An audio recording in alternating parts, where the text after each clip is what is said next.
Hello, I'm Paulo and welcome aboard the Faro plane spotter.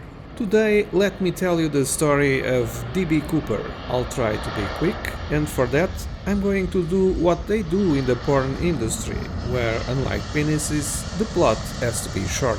D.B. Cooper, whose real name was never discovered, was a man who, on November 24, 1971, with a black briefcase in hand, went to the Northwest Airlines counter in Portland, USA, and under the name of Dan Cooper, bought a ticket for Flight 305, a short 30-minute trip to Seattle.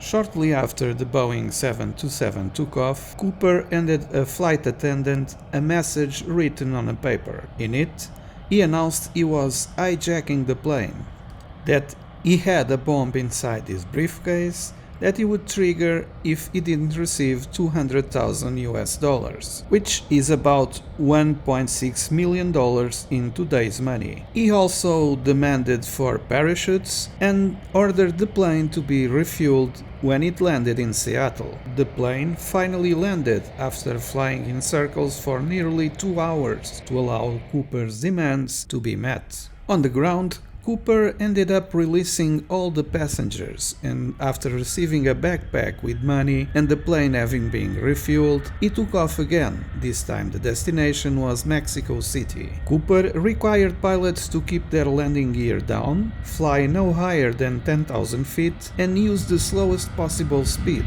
After isolating the crew in the cockpit, Cooper opened the plane's rear stairs and jumped into the night, never to be seen again. In 1980, while playing on the banks of the Columbia River, an 8-year-old boy discovered 3 bundles of cash totaling $5,800, which the FBI later confirmed was part of the money given to Cooper.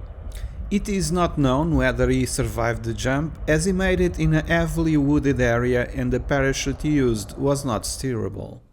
And although at one point the FBI had a list of 15 suspects, for one reason or another, none of them ended up being found responsible for the crime, which remains to this day the only unsolved hijacking in the history of aviation in the United States. And that's all for today. I hope you enjoyed the video. If not, I'm sorry, but I did my best. Please help the channel by subscribing or leaving a like. Don't forget to help each other and always keep your eyes on the sky, unless you are an Indian snake charmer, of course.